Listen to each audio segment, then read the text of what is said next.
Fighting games are one of the hardest genres to stay consistent with most players quitting even before learning any motion inputs. But on the other end of the spectrum, you have the few who've invested their entire life into their fighter of choice, along with pretty much every other fighting game that's been out for like the past 5 years for that matter. Today, we're going to be covering the 7 levels of fighting game players, starting from the absolute chud beginner to the Chad addict. So without further ado, let's get into it.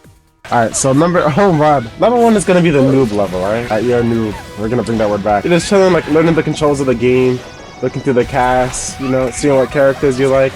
You know, like this guy looks cool, that guy looks cool. But there's nothing really invested yet, you know, you're just like feeling it out. You know, honestly, depending on how much of a interesting move.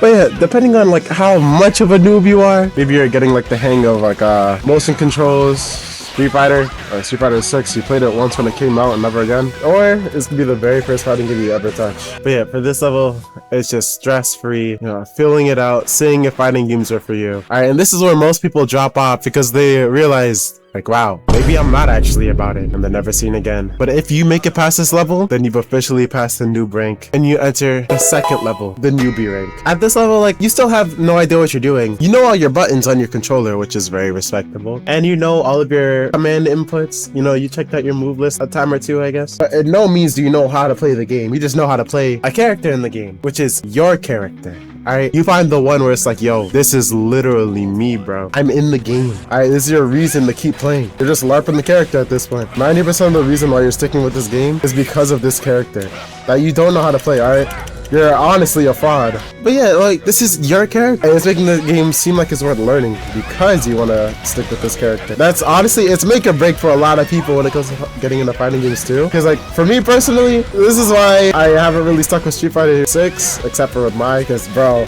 I'm not gonna lie, like 90% of the cast suffer from the top character disease. Oh my god, yo, he just DP'd me like 5 times in a row and it just worked. That's embarrassing. Oh wait, I was close to Diamond? What the heck? I'm just yapping, bro. Unless I have really a character like that makes me want to play the game, I am not gonna stick with it. And it could be either the playstyle, the design, literally anything, any small feature that makes you draw into a character, and that's what lands you in level 2. Now, what you do after that. That was so nice. Oh my god. Yo, there's levels to this, bro. There's levels to this. This might be the real soul bad guy behind the screen. But yeah, so that's level 2. You found your character. The level above that is you learning your character, alright? Level 3, you're a certified LARPer. Alright, that's the level name. You're a LARPer. Like before you're LARPing, but now you're like capital L LARPing. So yeah, as I said, the character is like the main reason for you sticking with the game. But now, the character is basically the only reason why you're still playing. Alright, you're playing to learn this character, not learn the game. Nice. But yeah, you're no-lifing your character, you're learning all their moves, learning some combos, literally just because you like them, not because they're optimal or anything like that, but it's because you feel like you found the one. And honestly, I can respect that. Alright, at this point, I'd call you a fighting game player. Actually, no. Whatever character you're playing, I'll call you that player, alright? If it's Bridget, you're a Bridget player, which I think has a little bit more prestige. But at this point, you know, there's not really much branch out to any other fighting games or any other characters. You have your guide. Or you're searching up guides on YouTube, like, oh, how to play X character, seeing that the last time they've been updated was like 7 months ago, because nobody plays the game that you're playing. Even if it's Ghost Gear, nobody makes guides anymore. But that doesn't stop you, alright? You're gonna learn. You might even open up Reddit for this. Yeah, it's that deep. I say it this way, like, you can make it to like whatever mid-rank is in the game. Like, I think Ghost Gear is actually flat, so you can make it to where I am. This, you know, I think I'm actually between level 3 and level 4. But, because I'm not gonna lie, I just play to play. I play for design, I play for, does the character look cool? I don't care about what the character does, honestly. Alright, they just gotta be line up enough to where I know how to play. And that's what Bridget was for me. But for you love your character so much that you might just make it to level 4. Oh, it's this guy again. Yo, he was searching for me. He was like, no way you're one and done to me. What level 4 is you have your character. But level 4, oh wait, what should we name it? I'm really thinking of what I should name level 4 right now. It's really hard to focus. Level 4, you are in fact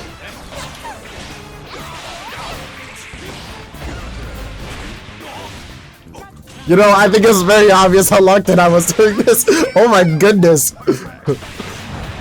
Level 4, you know what? Yeah, you're a perfect cell. Alright, you're a perfect cell.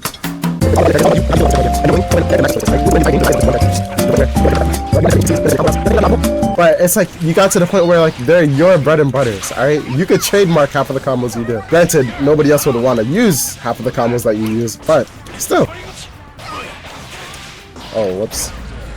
See, that was a trademark Jaden 13 combo right there. Yeah, that's your character and you excel, alright? If you play with friends, they ask you to switch off because that is in fact your main. God forbid you play anything else, it will not be going your way. You know what you can do, you know your limitations, and your limitations are anything other than that character. That, in fact, is where level 5 comes in. I call level 5, I'm sorry to say it, but level 5 is the level of Redditor. But yeah, level 5 is gonna be Redditor level. You're a Redditor. I'm sorry to say it. I'm not at this level. I'd say I'm level 4 max. Alright, level 4 max. You're a level 5 though, buddy. You're a Redditor. But for level 5, learning matchups isn't enough, alright? You learn how to play other characters to improve your character.